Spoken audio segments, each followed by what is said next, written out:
La batalla de Camarón fue un enfrentamiento entre las fuerzas mexicanas al mando de Francisco Paula Milán y un reducido grupo de 66 soldados de la Legión extranjera de Francia. El combate se libró el 30 de abril de 1863 durante la segunda intervención francesa. Hoy te voy a contar todo lo que no te han contado de aquel famoso combate. Después del descalabro que significó para los franceses la batalla del 5 de mayo de 1862, Napoleón III, lejos de desanimarse, decidió redoblar sus esfuerzos para imponer en México un protectorado francés que le permitiera frenar la expansión de los Estados Unidos en América. El nuevo comandante francés, Frédéric Forey, buscando cobrarse la derrota pasada en Puebla, decidió tomar la plaza por asalto el 21 de marzo de 1863. Las tropas francesas comenzaron su ataque, pero la resistencia mexicana forzó a los franceses a retirarse de vuelta a sus posiciones. Entonces, la situación llegó a un punto muerto, pues ni los franceses podían tomar por asalto la ciudad de Puebla, ni los mexicanos podían hacer retroceder a los franceses de vuelta a Veracruz. Forey tomó una decisión. Si no podía tomar Puebla por la fuerza, reduciría la plaza por hambre. Es cierto, no sería la gloriosa victoria de las armas que se había imaginado, pero sería una victoria al fin y al cabo. Entonces, comenzó un asedio que duró hasta el 17 de mayo de 1863, pero también los soldados franceses comían y gastaban balas, además de cobrar su salario. Para poder aprovisionarlos, se tenía que transportar los suministros desde Veracruz. Naturalmente, los mandos del gobierno de Benito Juárez sabían que si cortaban la línea de suministros del ejército francés, el asedio a Puebla no podría sostenerse y los invasores se verían forzados a retroceder. Ignacio de la Llave, gobernador de Veracruz, encargó el trabajo de hostigar los suministros franceses al coronel Francisco de Paula Milán. Pero, ¿cómo estaba formada la brigada que comandaba el coronel Paula Milán? Contrario al mito, los soldados juaristas no eran ciudadanos inflamados de patriotismo que corrieron a reclutarse en masa para enfrentar al invasor. En realidad, se trataba de brigadas formadas por levas, es decir, reclutados a la fuerza. Estos soldados de leva iban vestidos con su ropa campesina, se les armaba con fusiles de chispa de animaliza de 100 metros de alcance efectivo y para el combate cuerpo a cuerpo usaban sus machetes de trabajo y algunas veces llevaban una lanza, a los menos se les equipaba con bayoneta. Debido a la baja moral de la tropa y a que solían escapar ante la menor posibilidad, los oficiales juaristas solían encerrarlos bajo candado y fusilaban a los desertores. El legionario francés Louis-Philippe Maynet, quien estuvo presente en el combate de Camarón, declaró que la columna de Paula Milán era un ejército improvisado cuyo vestuario y equipo dejaban mucho que desear. Además de levas, el ejército juarista reclutó a bandidos y a forajidos, a los que integró bajo la promesa de perdonarles los crímenes pasados y de permitirles enriquecerse con el botín obtenido de las victorias. Normalmente, estos bandidos iban a caballo y eran expertos en ataques relámpago. En cambio, los oficiales como Paula Milán iban armados con el rifle inglés Enfield Pattern, la carabina Sharp estadounidense o los Minié que le arrebataban a los soldados franceses. Para que se entienda aún más la diferencia entre oficiales y tropa de leva, los botones de la ropa de los oficiales solían ser de plata o de oro. Es importante recalcar que solamente los oficiales llevaban armas de calidad, pues el mito ha querido generalizar el uso de tales a toda la tropa. Además, se debe tener presente que la brigada de Paula Milán estaba compuesta por 850 combatientes hipotéticos, y digo hipotéticos pues existe la posibilidad de que más de uno ya se hubieran fugado de la brigada, esto para desmentir el mito que habla de hasta 2000 atacantes mexicanos. Esto nos lleva a desmentir otro mito. Una batalla implica el enfrentamiento de dos ejércitos compuestos por miles de efectivos. En el transcurso de una batalla se dan múltiples enfrentamientos entre batallones y brigadas. En Camarón, en cambio, solo se enfrentaron un batallón y una brigada, y los efectivos de ambos bandos sumados no alcanzaban el millar de hombres. Por lo tanto, en Camarón hubo un combate, no una batalla. Revisemos ahora a los legionarios franceses. Para empezar, el nombre de Legión Extranjera de Francia todavía no se adoptaba. En aquel entonces se le llamaba Regimiento de Extranjeros. En 1862, el Regimiento de Extranjeros contaba con 2.635 hombres, sumando soldados, cabos y oficiales. Al enterarse de que los zuavos de Orán serían enviados a México como refuerzo, los soldados del Regimiento de Extranjeros mandaron una postal al emperador pidiéndole los mandaran también a ellos como refuerzo. La petición les fue cumplida y el 28 de marzo de 1863 desembarcaron en Veracruz. Lejos de ser una playa idílica, en aquel tiempo Veracruz era una tierra tropical donde la malaria, el dengue y el vómito negro azotaban a los forasteros. Además, el agua era insalubre por lo que la disentería y la diarrea dañaron los estómagos de los recién llegados. Debido a esto, el mejor líquido que podían beber era el alcohol. Para mayor desdicha, los uniformes franceses no estaban pensados para el clima tropical, y las botas, que en Crimea y Argelia les habían dado tan buen servicio y uso, en México les provocaron infecciones de pies que les impidieron desempeñarse plenamente. Pero, a diferencia de las desventuradas levas mexicanas, los miembros del regimiento de extranjeros eran todos voluntarios bien disciplinados y entrenados, además de que iban armados de forma muy superior.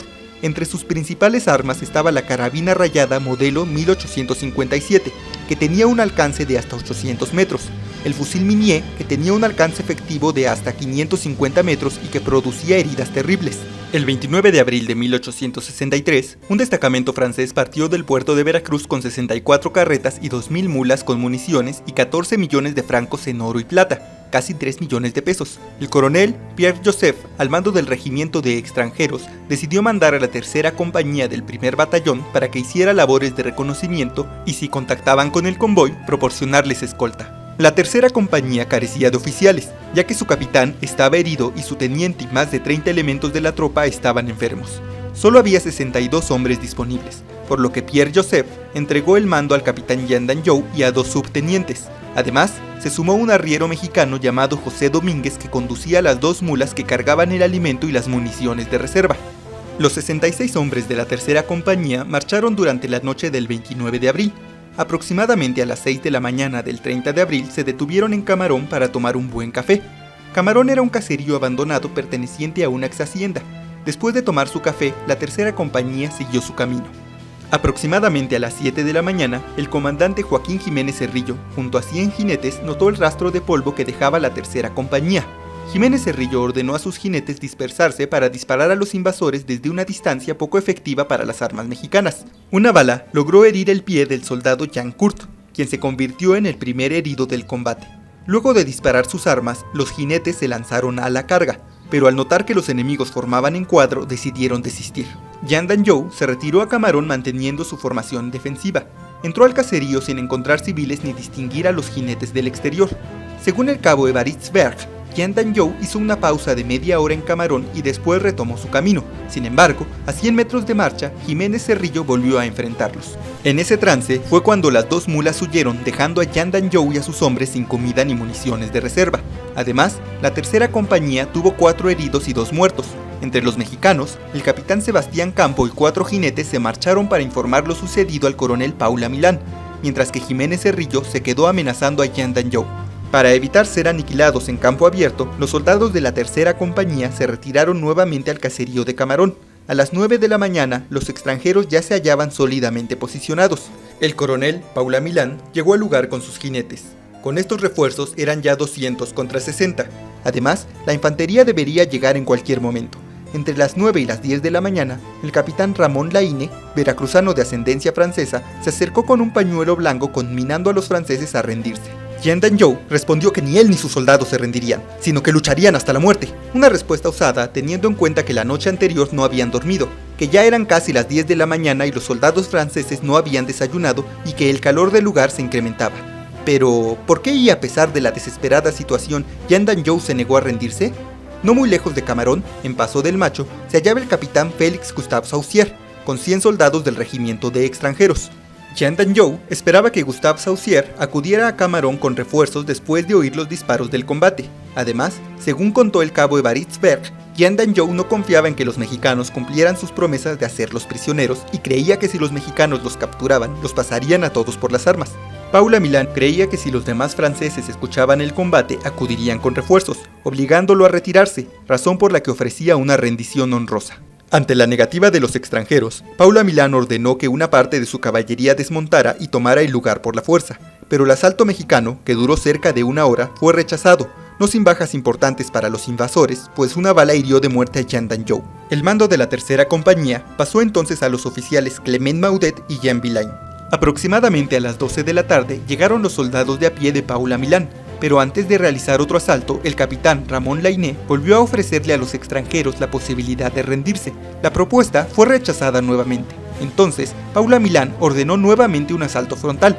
Según el capitán Sebastián Campos, los tiros de los franceses eran tan precisos que todos eran a la cabeza y al pecho, ninguno bajo la cintura. El acercamiento se prolongó por más de 1 hora. Algunos autores han sostenido que Paula Milán ordenó el toque a degüello, pero no hay evidencia de aquello. El tambor, Pablo Ochoa, llegó con una carreta de paja para incendiar la puerta, pero el sargento Morsiki lo fusiló frustrando su intento. José Ayala, jefe del Estado Mayor, recibió un disparo al quedar expuesto cuando guiaba el ataque sobre su caballo. Ante el asalto, los defensores se fueron replegando al tejado y al patio central. Mientras, un soldado jalapeño apellidado Barrientos, junto con 2 o 3 de sus compañeros, forzó el zaguán y embistió la barricada de piedras, pero cayó muerto en el acto. Otros soldados hicieron pedazos las paredes con picos y palancas, tirando ventanas y tapias y abriendo aspilleras propias y boquetes en los muros que miraban al patio. Aquello era espantoso, y en vano el clarín de órdenes tocaba el alto al fuego para que cesaran los horrores de una matanza inútil, hasta que por fin, fuegos, gritos, golpes, todo fue cesando poco a poco porque el enemigo ya no hacía resistencia, contó después Sebastián Campos. Pasadas las 2 de la tarde, los legionarios habían sufrido 20 heridos y muertos, mientras que los heridos mexicanos aullaban de dolor. Jean Villain murió de un impacto de bala en la frente mientras atravesaba el patio. El subteniente Clement Maudet tomó el mando y ordenó un repliegue al cobertizo del suroeste. Los hombres de la tercera compañía estaban exhaustos, acalorados, hambrientos, pero sobre todo sedientos. Algunos, en su desesperación, bebían la sangre de sus heridas o la sangre de los compañeros caídos. Los soldados mexicanos, cansados y sin ganas de aproximarse, reunieron paja y madera al noroeste del patio y le prendieron fuego, consumiendo el casco de la hacienda. Las llamas no alcanzaron los cobertizos del sur, pero el patio se cubrió de humo, sofocando aún más a los legionarios, obligándolos a replegarse. Esto permitió que los mexicanos tomaran mejores posiciones, pero aún seguían sin aventurarse a tomar por asalto el último reducto. El incendio se apagó solo tras 1 hora y media de duración. A las 5 de la tarde, Paula Milán volvió a ofrecer una rendición. Los soldados franceses volvieron a negarse, por lo que Paula Milán ordenó a sus hombres que tomaran por asalto el cuarto donde se refugiaban los soldados de la tercera compañía. Sin mayor contratiempo, los mexicanos redujeron y sometieron a los soldados franceses, aunque Philippe Maynet aseguró que él y sus compañeros todavía pudieron infligir 20 bajas a los mexicanos. Sin embargo, en el cobertizo del sureste aún resistían 8 enemigos. En un intercambio de fuego cayeron abatidos 3 soldados franceses. El teniente coronel jalapeño Ángel Lucido Camba les ofreció nuevamente la posibilidad de rendirse.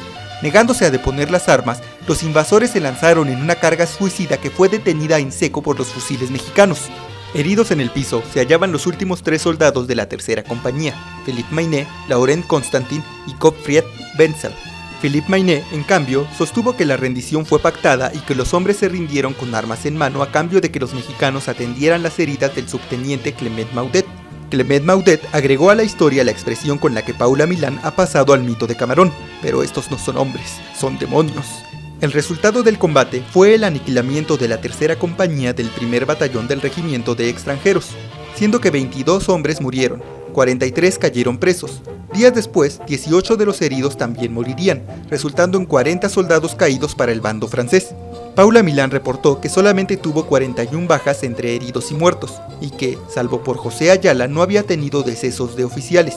El capitán Sebastián Campos, en cambio, mencionó que además de la muerte de José Ayala, también cayeron otros 5 oficiales, y que las bajas ascendieron a más de 40 hombres muertos. Quizá Paula Milán quería minimizar sus bajas para quedar bien con sus superiores, y pensaba disfrazar las cifras de los caídos excusándose en que los faltantes eran soldados que habían huido. Quizá el capitán Sebastián Campos no recordaba bien el número de caídos, pero incluso suponiendo que Paula Milán haya podido maquillar las cifras de las pérdidas, estas no pudieron haber ascendido a más de 100 hombres sumados muertos y heridos. El mito, en cambio, sostiene que los mexicanos perdieron 300 hombres en combate, cifra tan exagerada y fantasiosa como los supuestos 2000 atacantes. Como anécdota curiosa, el tambor de la tercera compañía fue dado por muerto y se le enterró junto con los demás soldados. Se levantó de entre los muertos y se reintegró al ejército francés, mientras que el arriero José Domínguez apenas sufrió heridas. Sebastián Campos, años después, se lamentó en sus memorias de que los nombres de los valientes soldados mexicanos quedaron olvidados para la historia.